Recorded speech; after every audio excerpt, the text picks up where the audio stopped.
जिले की हलचल। आकाशवाणी लखनऊ से प्रस्तुत है जिले की हलचल। आज सुनिए रामपुर और मुजफ्फरनगर जिलों की हलचल। पहले सुनते हैं रामपुर जिले की हलचल। आलेख और स्वर है शन्नू खान का।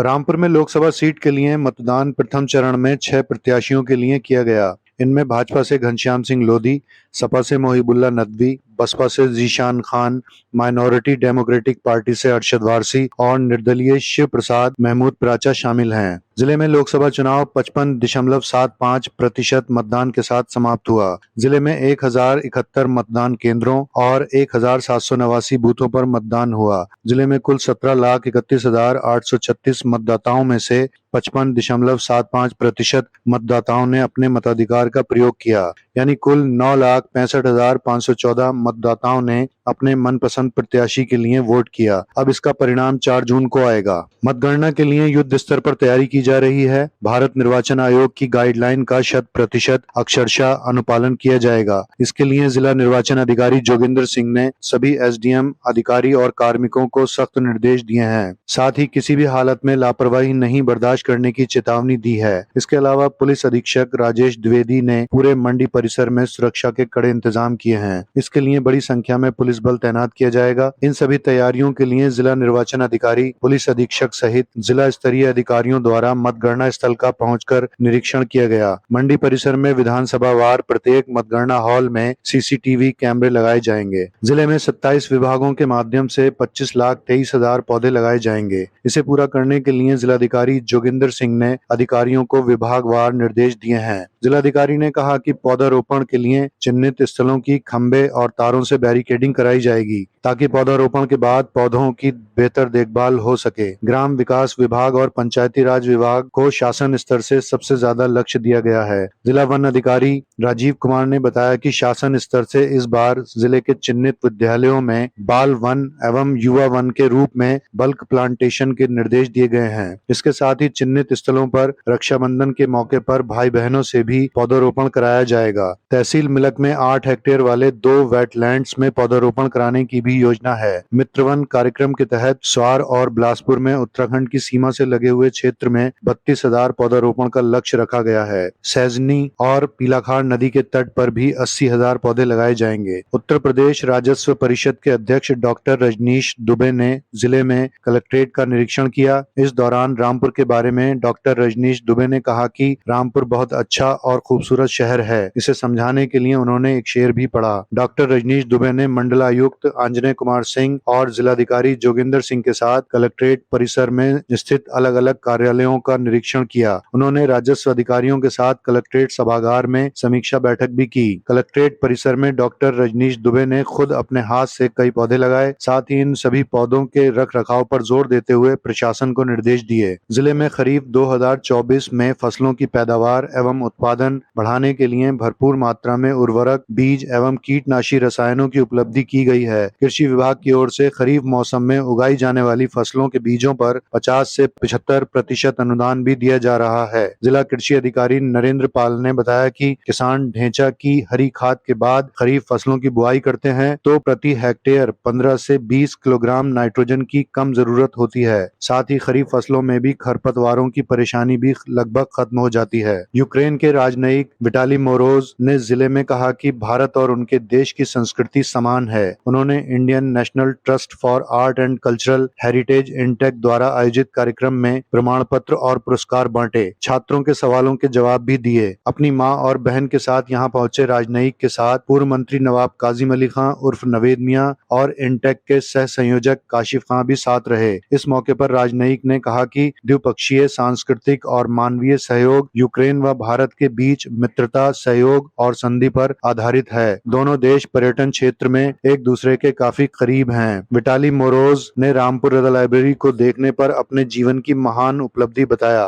राजनयिक ने लोहारू कलेक्शन, पांडुलिपियां और पेंटिंग्स भी देखी। उन्होंने इस लाइब्रेरी को दुनिया के प्रमुख पुस्तकालयों में से एक करार दिया। राजनयिक विटाली मोरोज चाकू चौराहा भी गए। राजनयिक ने दुनिया के सबसे बड़े चाकू को देखकर हैरानी जताई। रामपुर किसान यूनियन के कार्यालय में किसान मसीहा चौधरी महेंद्र सिंह टिकैत की 13वीं पुण्यतिथि मनाई गई। किसानों ने अपने मसीहा के चित्र पर पुष्प अर्पित कर श्रद्धांजलि दी। इस अवसर पर राष्ट्रीय महासचिव उस्मान अली पाशा ने कहा, देश का किसान महेंद्र सिंह टिकैत की कमी महसूस कर रहा है। कहा कि बाबा टिकैत ने किसानों की हित की लड़ाई के लिए अपना सब कुछ न्यौछावर कर दिया।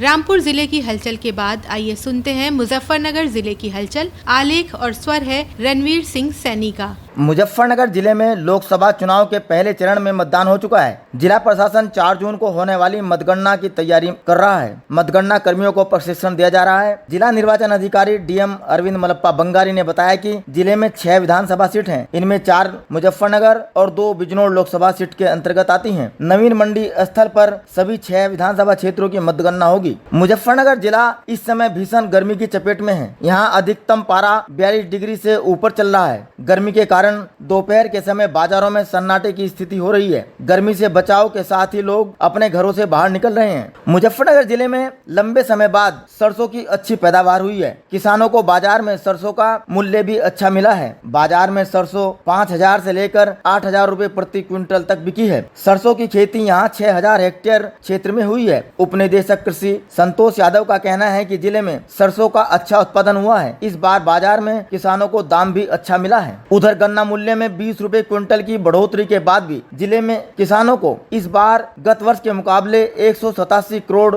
का कम भुगतान हुआ है। मुजफ्फरनगर जिले की खतौली चीनी मिल ने प्रदेश में सबसे अधिक चीनी उत्पादन का रिकॉर्ड बनाया है। जिला गन्ना अधिकारी संजय सिसोदिया ने बताया कि त्रिवेणी शुगर मिल खतौली ने इस बार पूरे प्रदेश में सबसे अधिक गन्ना पेराई और सबसे अधिक चीनी उत्पादन का रिकॉर्ड बनाया है। खतौली चीनी मिल 234.60 लाख क्विंटल गन्ने की पेराई कर चुकी है। चीनी मिल ने 25.38 लाख क्विंटल चीनी का उत्पादन किया है। प्रदेश में दूसरे स्थान पर रहने वाली हरदोई जिले की हरियावा चीनी मिल ने 197.75 लाख क्विंटल गन्ने की पेराई की है। इस चीनी मिल ने 21.07 लाख क्विंटल चीनी का उत्पादन किया है। प्रदेश में तीसरा स्थान सीतापुर की हरगांव चीनी मिल को मिला है। इस चीनी मिल ने 19.10 लाख क्विंटल चीनी का उत्पादन किया है। चौथा स्थान बिजनौर की धामपुर चीनी मिल को मिला है। मुजफ्फरनगर जिले में इस बार गेहूं की बम्पर पैदावार हुई है। अच्छी उपज से किसानों के चेहरे पर मुस्कान छा गई है। जिला कृषि अधिकारी एसके तिवारी का कहना है कि इस बार मौसम गेहूं के अनुकूल रहा। जनवरी फरवरी में सर्दी बनी रही, इसका लाभ गेहूं को हुआ। जिले में 80,000 हेक्टेयर भूमि पर गेहूं की पैदावार हुई है। इस बीच जिले में गेहूं खरीद भी लगातार जारी है। 50 क्रय केंद्रों पर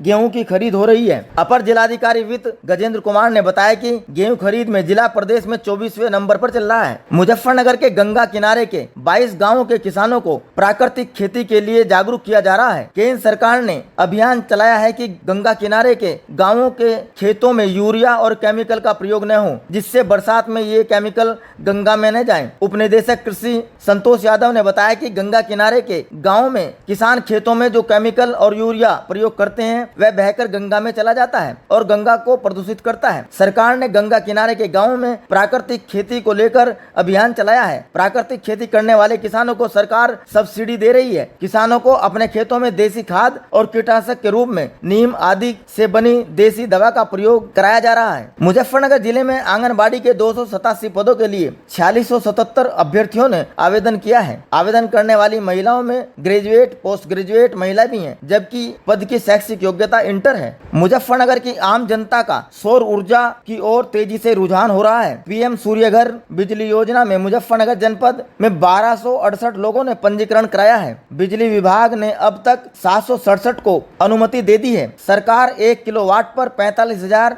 और 2 किलोवाट पर 90,000 का अनुदान दे रही है। 3 किलोवाट पर 1,08,000 का अनुदान दिया जा रहा है। नेडा के जिला परियोजना अधिकारी आरबी वर्मा ने बताया कि 1268 लोगों ने पीएम सूर्य घर योजना में पंजीकरण कराया है। इनमें 338 परिवार ऐसे हैं जिनके घरों में इस योजना में बिजली मिलनी प्रारंभ हो गई है। मुजफ्फरनगर में 1 फरवरी 2024 से सहायक श्रमायुक्त कार्यालय के समस्त काम बंद हैं। विभाग का सर्वर काम नहीं कर रहा है। 3 माह में मेंटेनेंस का काम हो रहा है। श्रमिक जनसेवा केंद्रों और दफ्तर के चक्कर काटने को मजबूर हैं। इस बीच न तो कोई श्रमिक आवेदन भर पाया है और न ही किसी को पुराना आवेदन स्वीकृत हुआ है। सहायक श्रमायुक्त राजकुमार ने बताया कि इस संबंध में हम शासन को लिख चुके हैं। उधर मुजफ्फरनगर में अपर आयुक्त चकबंदी अनुराग पटेल ने समीक्षा बैठक के दौरान चकबंदी के कार्यों की प्रगति को खराब माना है। उन्होंने लापरवाही पर 2 चकबंदी लेखपालों और 2 कानूनगों को निलंबित किया है। एक चकबंदी अधिकारी के खिलाफ अनुशासनात्मक कार्रवाई करने और एक चकबंदी अधिकारी के विरुद्ध